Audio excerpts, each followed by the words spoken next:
champ is here. You bring your own table to Yeah, man, I didn't know how is the setup over here, so I had to come prepared. being excited. How's the lights on? If we're gonna get the bag, Get the bags, yeah. so you're gonna sit in this. Even if we can be here, because you're saying the lighting is better here, you can put the table here and that can be the background. Oh, yeah, it's up to you. And this is my partner, man. My partner in crime. Alright. Can I use your bathroom first? Too nervous. I'm starting. Alright, I'm still starting, man. Leonidas, no retreat. Your victory will be complete. No surrender. Yo, what's up YouTube?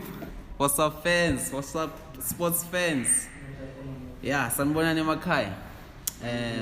Welcome to MB Podcast. I'm your host, Mandla aka Mr. Boxing. Our guest today is Paul King Kamanga. I don't know why he called himself King, but let's stay tuned and find out why is he a king, or why is he calling himself a king. And guys, this is not the other Paul, this is another Paul. So stay tuned, let's get it. I'm gonna introduce him. He's an international champion. I don't know how many titles he has, but we're yet to find out. Paul King Kamanga, welcome, brother, to MP Procast. Or should I say champ? I mustn't say brother. Champ. I'm good in yourself. Cheers, champ. Thanks, man. Thanks for making time for us. So, yeah, this is the international champion. This is the international champ. This is the international title. It's heavy too, hey? That's alright. You know what? Other people find it heavy, but for me, not really. It's like light. It's like the lightest thing I've carried. Not as heavy as people think it is. Is it because you are used to it, or Could be that. It could be. or that. you were prepared for it? I For was the weight? ready, prepared for it. I was Yeah. ready, But I fun. Just it's been a while, 2017. So You got it 2017. yeah. So how long ago is that? Just that's a 6 year years. No, 7 after I years. turned pro. It's like, Yeah. you're still a light, isn't it? You are still a I light. was 18, 19, yeah. 19, oh yeah. Damn, it's been in the game, eh? I've been 12 years this year. I've been pro. 12 years. Damn. No, man, we must give you your flowers while you're still here, you know? Yeah, man, you're not just representing. Which country are you from? I was born in the Congo, but I grew up here most of my life. Okay. So I do represent South Africa and Congo when I fight internationally.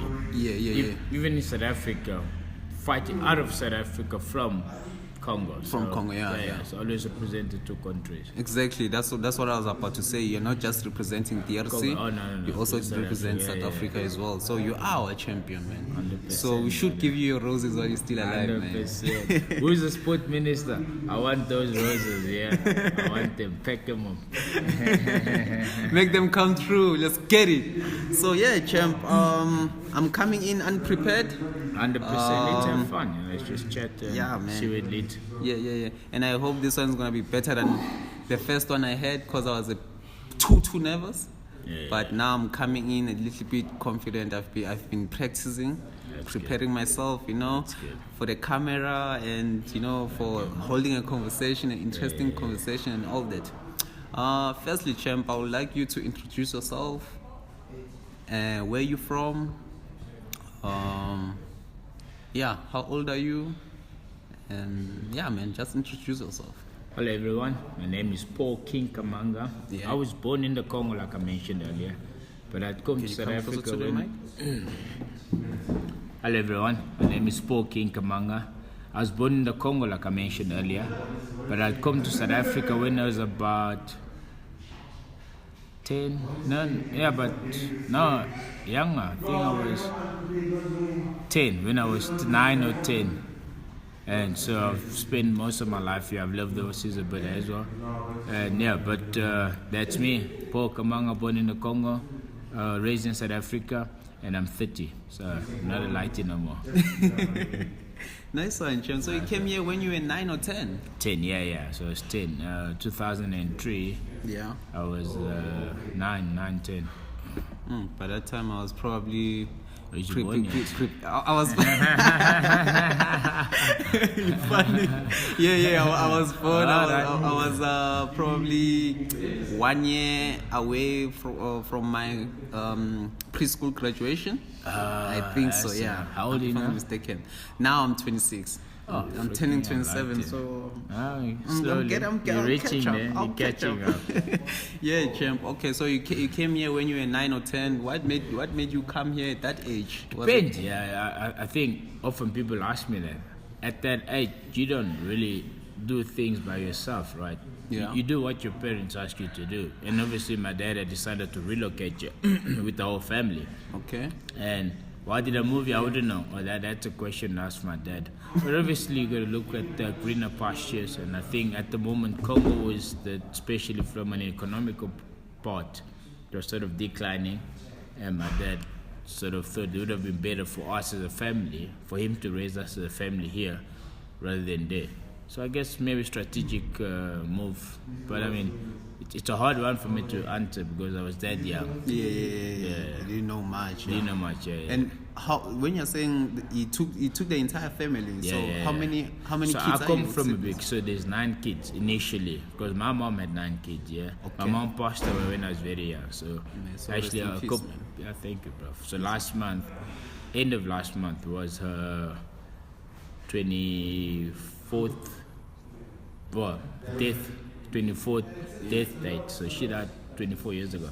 So I was very young when she died. I was like 2000, yeah. 2000, yeah, exactly 2000. So my stepmom's got 5 kids. So I come from a huge family of 14 kids. And so when I say, but then with the That's time more we than moved, a football team. Oh yeah, 100%. We all play football. So if you need a team, if Bafana needs a team. Yo, you heard it from the horse's mouth himself. And I got 9 sisters, so banyana too. We can play on both sides. 9 on 9, let's get it. Yeah. Yeah, but at the moment there was only 9 of us from my mom. And then obviously all my half sisters were born here. Yeah. So when I say whole family, I mean 9 of us, 9 kids and his wife. Okay. My stepmom. Damn, man. And obviously you wouldn't know how hard was it or how easy was it for him to move all 9 heads, from Congo all the way to... Yeah. Also financially, it's a lot of money, right? I mean, you're moving. Flying is not easy, man. True. And some of us came by train. I came by train, and a few flew. So still a lot of money. So there's a train from here to DRC, or they used to? So what happens? You take a train from DRC to Zambia. Okay. Then you get a bus from Zambia to Zimbabwe, bus from Zimbabwe, South Africa. Okay. So it's the route. So it's not all the way through. Okay. I do know they're trying to build up because sometimes I read up on the I won't say political, but just on the affairs, world affairs, and I know they're trying to build a trainway from, but I think it's more Tanzania to Congo, okay, than South Africa. It would be nice to have one like from connecting all of Africa, where you can jump in Egypt from Cairo to Cape, right? Yeah. So it'd be nice, yeah. Damn, man. All right. So you traveled by train? Train and bus, yeah. From DRC to Zambia, Zimbabwe, South Africa. And were you alone? No. Were you accompanied by? I was accompanied. So me, my 2 brothers, and my 2 sisters come together. Okay. So are you the youngest in the family? Oh, no, I'm number 6. 6 of 9 or 14. Yeah. Yeah, huge family. I love my family. Yeah. So you knew what to do when you all were traveling. Yeah. So because 2 of them, so I had 1 young brother and 1 young sister. Yeah. So as much as I wasn't the oldest, but you still have to, you got responsibility to look after the younger ones. Yeah. And so I knew exactly what I had to do to look after the young ones, make sure they're safe. Okay. Yeah.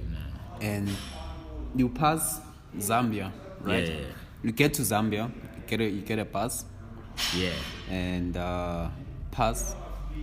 Or from Zimbabwe straight to South Africa, or you had to pass another country? No. So from Congo, because Congo and Zambia they share a border, right? It's called actually forgot what it's called. But it's gonna come to me later. So you go from Congo to Zambia. So that's an easy one. Okay. Zambia. Do you need a visa for that? Yeah. Okay. You need a visa. Okay. And then you see, at the moment you're too young to even realize what type of visa. Now I know what type of visas there are. So maybe you just need like a transit visa. Okay. Move from one country to the next. Okay. Kasumbalesa, that's what the border is called. Oh, and then oh yeah, and you did say it's gonna come to you. Yeah, it's gonna come to me. After all those punches, you still have it. It also happens to me sometimes. I'll be like having something right at my tongue and like, it slip my mind like, what's that word? What's that word? It's gonna come yeah. Okay. And then then you go to Zimbabwe, and then Zimbabwe, Bay Bridge. Then you come through Bay Bridge. So Bay Bridge, South Africa is like, that's the border between Zimbabwe and South Africa. No. Yeah. So there's no country between Zimbabwe and South Africa. Yeah. It's just the neighbors come one way. All right. And then you get to South Africa, 9 or 10. What do you see first, or what comes to your mind first? Because remember, the countries are very different, yeah. Because also where I was living in Congo was like a village side. It's called Bujimai, which is it's not very developed. And so that's the first thing you see. First thing you realize, actually the roads are all paved. When in Congo, not many roads are paved. Like, it's still a lot of sand roads. Okay. So also keep in mind, I'm just trying to remember 20, 21 odd years ago of what it was. Take your time. Also, things like white people, like we'd never really seen white people in Congo. Oh, snap. On movies, maybe, but we've never seen like real white people. So you're one of those countries where if a white person comes, the young girls, young boys will come and touch her hair. You're real. I used to see that on Rambo's movie. Yeah. So it is a real thing. Okay. And so white people as well, no, we did have that thing. Like where we lived, with upstairs and downstairs, things like elevators and like escalators. And so there's a lot of things that were new to us. The language also, things like traffic lights. So there's a lot of things that I saw personally for the first time when I come to South Africa. Yeah, of course you were 9 or 10, so it made sense. Yeah. And how did you take that in? Like when you saw traffic lights, when you saw the road, like what came to your mind? Just trying to, get the sense of excitement. Because I remember South Africa sort of became the idea we had from seeing things on TV. Now you watch TV and you see it's like, so now I'm seeing this for the first time. Now, you watch TV, you see traffic lights on TV. Now you see traffic like, I know you, I've seen you before. But as a kid, it's a lot easier for you to adapt to things. Yes, I don't think it was that hard for us to adapt. So it was excited to be in a different country, right? Yeah, let's do it. Was it a dream come true type of thing, or it was like... As a kid, possibly, possibly. I think the older guys were like, now they want to eventually end up in Europe. But for us, for me, I thought, no, South Africa is great, it's amazing. It's the Europe for us, or America that they wanted to go to. So now I was very happy. Dream come true, I wouldn't say per se. So, maybe because remember, my dad had come here like almost a year before us. Okay. So maybe a dream come true in the sense that we're gonna see my dad, because I didn't see him for so long. So in that term, because we're very family oriented. Okay. And so if my dad has lived for so long, you start missing him and you really want to see him. So that was one part. But maybe probably. It's hard for me to remember that many years ago. True. So you're just excited to see your dad? Excited, more than anything. After almost a year of this. So did your dad left you training in Congo, boxing, or you started boxing this time? Oh, I started boxing, But how I came to boxing is also, like, I wouldn't say by mistake, but it's not like something that was planned. Okay. So take us through. I'll take you through, no worries. So, and then that's the other thing I also realized from Congo there. So in Congo, we fought a lot. Fighting came to us naturally. Like street fight? Yeah, we call it street fight. But I mean, at school, whatever you fight, those are boys. So that was my belief, that you fight. And then when I come to South African schools, like some guys didn't like fighting, so that was strange. I was like, "Oh, Mara, you're a guy, but you don't like fighting." But I enjoyed fighting anyway. And so once I was in my grade 7th year, I got into a fight. So for you to anticipate a male is through fighting. If you're a male, you have to like to fight, basically. Oh, not to say male fighting, but I came from a place where all males fight. Okay. All boys fight, obviously, from my area. Yeah, fighting wasn't like taboo or something that people don't really want to do. Like, if there's an issue, you fight. You come from that area, that culture. True. So the first time I was like, you don't like fighting. It was strange for me. Caught me off. Like one of the many things I learned about South Africa is different from Congo. Because in Congo I've seen many fights. I've had a few fights myself in Congo. Yeah. And so that young was age, you already knew us. Yeah, I was fighting. I don't say I'm not clapping people because I might have been clapped a few times as well. Yeah. Okay. And then so one day I got jumped because I fought here at school as well. When I was in primary school in grade 7, I got jumped once. And then that's when I decided to join boxing because I wanted revenge. I remember I come from a place where if someone hits you, you go back and hit them. True. You don't go call your brothers, you don't go whatever. So that's how I started boxing. That's how boxing came by because I wanted to get my revenge on these guys. Okay. And also I was playing football at the time. I was a decent football player. And I so knew before boxing, were you playing football or you were doing both? I was football way before boxing. Okay. I thought, and many people thought I'd be a football pro footballer. Okay. And that was my dream for a long time. Okay. And then I joined boxing to also help me with fitness to the football. True, and so that was the nature. Get Get my revenge, get some fitness for football. Amazing. So that's how boxing came to be. At what age? 12? No, 13? I was 14. 14. Just before my 15th birthday, I was 14 when I started boxing. Okay. With motivation. With who? Sorry. With a motivation of revenge. Revenge. That was my initial motivation. Okay. And then a friend said, boxing is very good for fitness. Oh. And I thought, this would great. Help me for my football as well. Let's get right into it. Yeah. So instead of just going for the revenge, you could get two birds with one stone, right? True. So that's what I initially came to be started boxing. Interesting, man. Interesting. So you like fighting? Oh, I loved it. Damn, you're not like me. I don't like fighting. Don't you? Bro, I never chose boxing. Boxing chose you, right? Boxing chose me, bro. I don't want to lie to you, man. This thing came as a calling, man. Because as soon as I got it, man, like I was sleeping the whole time, and when I got boxing, I out of the sudden I was awoke. I was up. Now I could.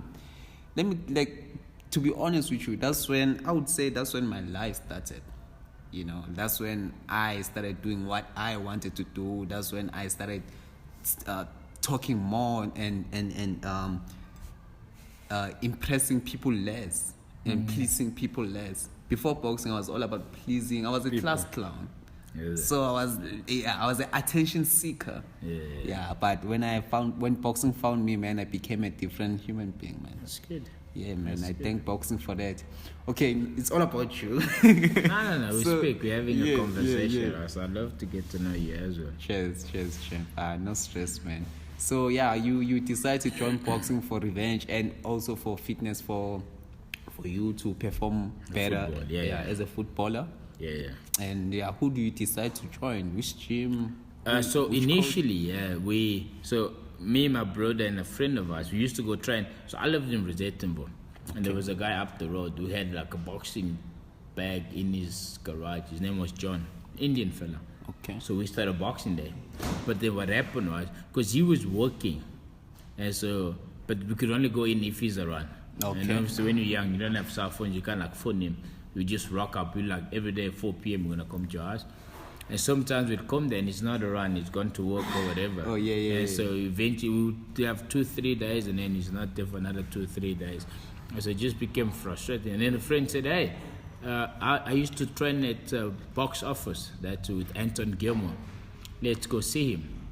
And then, that same night we took a walk to Anton's gym and then the next day we joined. It wasn't that far? Depends, it's not that far. You know what? Yeah, I drove by the last time, yeah, and I calculated. See, when you're young, and because you grew up quite poor, actually very poor, and so you walk everywhere, and so anything within like a 5 kilometer, sometimes 10 kilometer radius, you can walk. Yeah. And so I was actually from my gym to where I lived, from Anton's gym to. Is this all of them? As you ordered. 300. Hey guys, took a break there. Just wanna appreciate Brock here for sponsoring us, Coach Riaz. I appreciate you so much for sponsoring MP Procast, and I would like to appreciate you for letting us use this venue, brother. No worries, bro. What's the name of the gym? The gym is called One. Okay. And Beatbox. Beatbox, guys. It's located where? Panorama Flea Market, 1 Geordie Street, Mabarton. If you wanna come for fitness, if you wanna come for boxing, if you wanna come for defense, self-defense, etc., come here. Let's get it. King Kamanga Boxing. You heard it from the horse's mouth himself. The champ is here. Yes, sir. So yeah, champ, let's fast forward it because the time is beating us, and I don't want to take more of your time. I think this is a sign that we should have a part 2. No worries. I'm up for that. Thank you so much, champ. Okay, let's fast forward. You joined boxing, amateur. How many fights did you win? So my career went quite fast, yeah, because especially my amateur, actually my pro might have gone faster. So what happened is when I joined boxing, because I'm not sure if you remember boxing, amateur boxing, there's colors, right? There's red, and then I think go back to blue, and then green, and then bronze, and then silver, and then gold. So when I joined boxing, there wasn't too many guys in my in boxing, amateur boxing at the time. And also I think I fought like 63s, so super lightweight.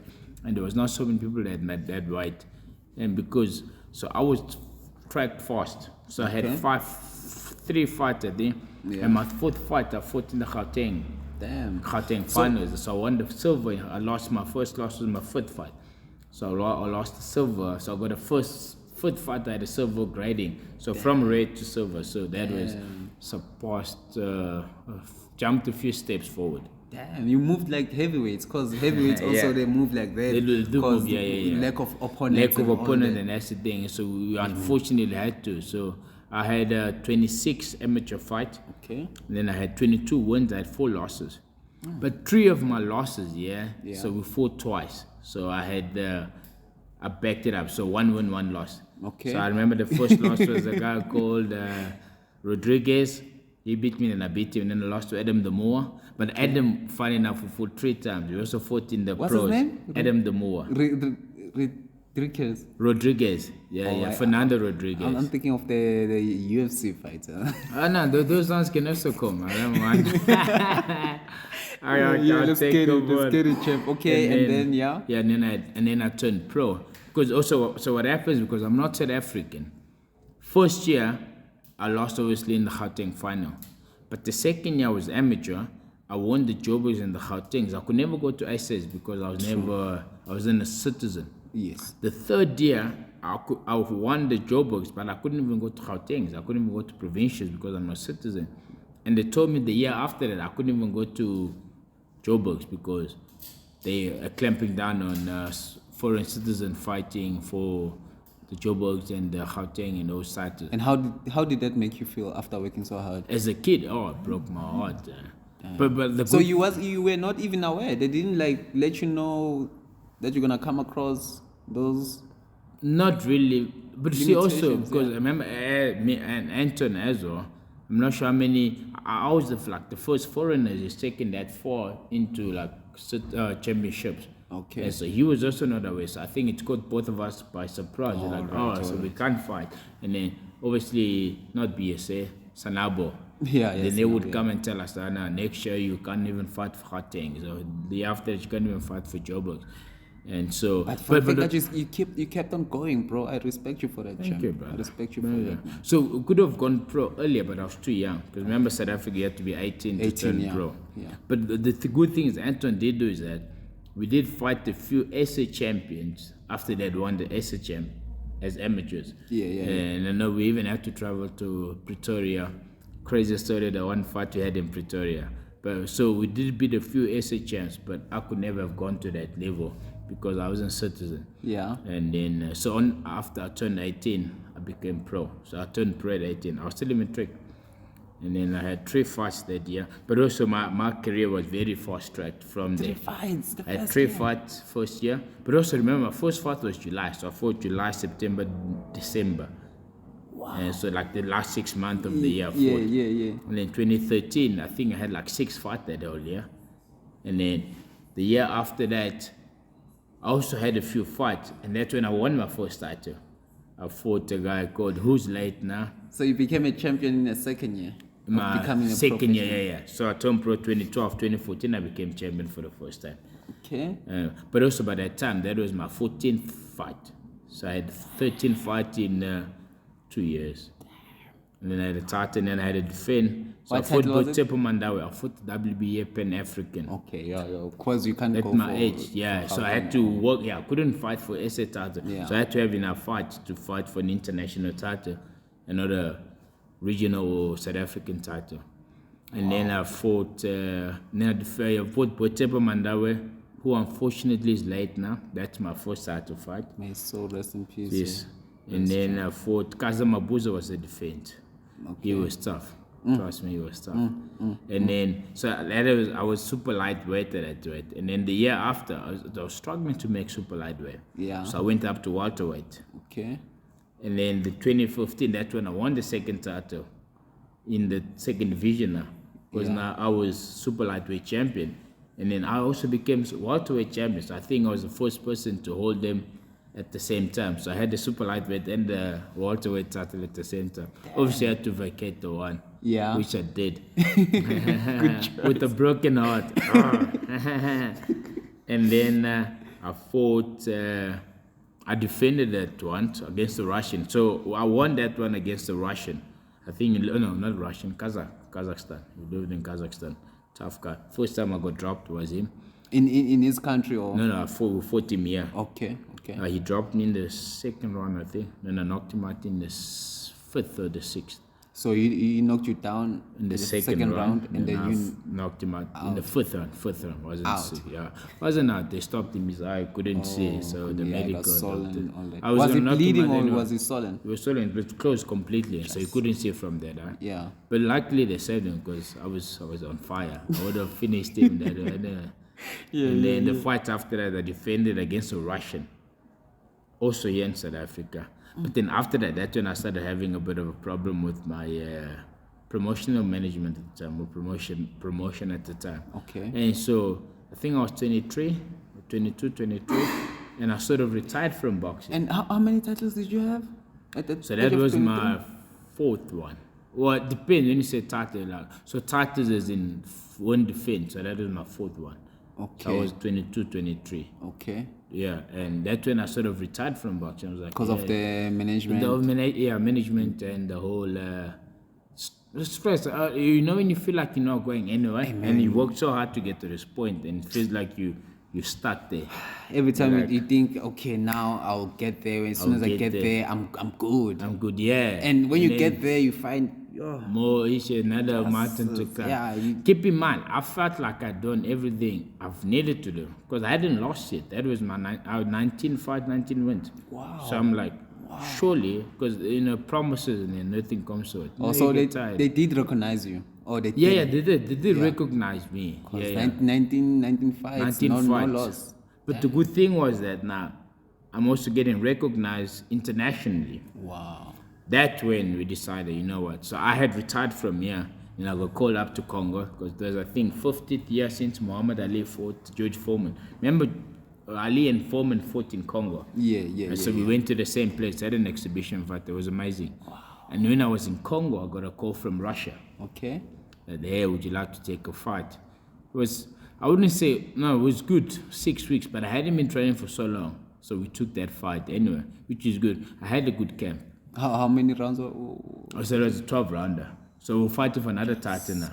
So I had gone for, I think it was IBO International. So IBO International title, Intercontinental or something like that. Yeah. And then that was my first loss. With how many weeks of training?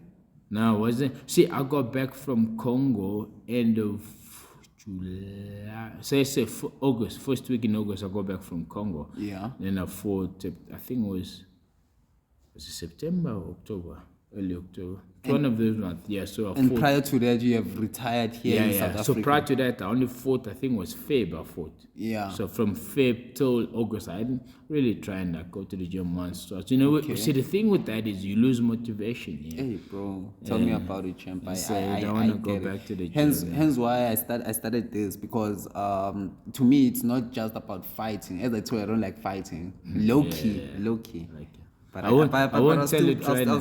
Don't tell the trainer. Don't tell the trainer. I'll still put up a good fight. I'll fight my heart out. But it's not what I like. So yeah, man, coming across with not getting fights or having problems with managers and all that, it kind of like demotivates you personally, and also it drifts you away from boxing. Yeah. So what I started. I figured out that, hey man, if I can just get something that's gonna always keep me close to boxing, you know, so that I don't lose that motivation, and also I don't drift away from boxing, even though I'm not fighting. And that's how I came about with this platform. Good job. Thank you, my brother. So this is like me giving back to boxing, because boxing, man, has done a lot for me personally. I don't want to lie. It's changed you. It has, brother. I don't want to lie to you. So this is a form of me giving back to boxing. Yeah. It's not about me or anything personal. No, it's me. I'm just giving back to boxing out of my heart, and that's it, bro. Yeah, well done on that. Yeah, and that alone kept me going in boxing, because there was a time where I went for 3 years without a fight. Oh. Yeah, hectic. And yeah, man, so doing such things, you know, it always keeps me coming back to boxing and keep on trying different managers and different gyms and all that. And hopefully I'll find a great one. So you are still training, yeah? Yeah, I'm still training. I'm still active. I did renew my license. I'm not sure though if they got the documents and all that, because I had to pay late because I didn't have the money at the time. But I think I paid one day or on the closing day. So it should be okay. I'll check my status. Bro, I think we should have a part 2, champ. 100%. So that we can, sit down properly and take us through your fights and tell us who was the tough opponent. And right now you're not retired, right? No, not really, yeah. Okay. So, also a funny story. So, after I lost in Russia, and I got a contract in UK. So, I initially moved down to Southampton, which is the south. Then I was there for about 6 months. I had one fight. Yeah. Now at the fight, there was another trainer, South African, funny enough, that had a team in Manchester. Okay. So I got a contract in Manchester now. Yeah. So I moved from Southampton to Manchester.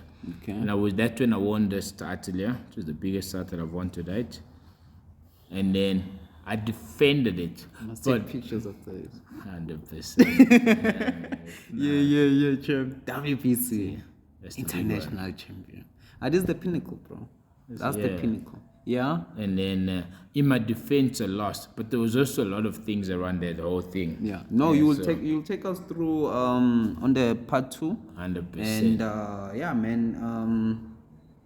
Yeah, that's it, man. I would like to hear more from you. I think you're a good storyteller, and you're also sharpening my skills, you know. 100%. I'm also grow together, right? So exactly. I'm gonna sharpen my storytelling. Hey, I'm gonna learn. I'm gonna go back at home, edit this, and then from there, as soon as I upload it, I need to go back, watch it, and see what else I can learn from you. Because I feel like you're such a good storyteller, bro. Thanks, I don't wanna lie to you. Bro.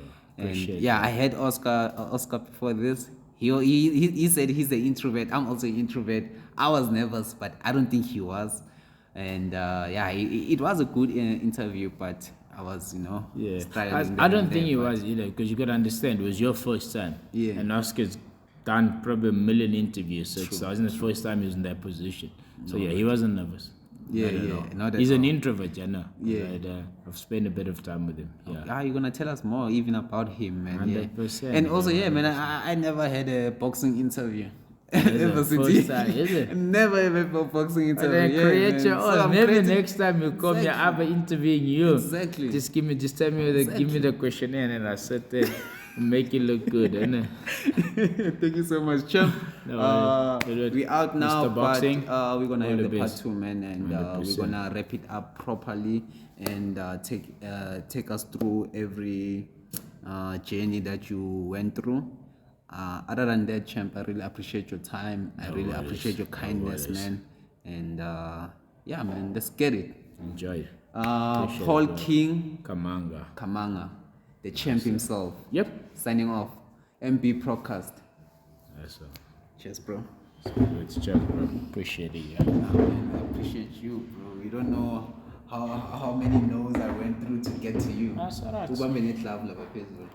And also, yeah, like I'm into business now as well. Thank God. Hey, in the beginning, Yeah. I don't like saying beginning. In the beginning,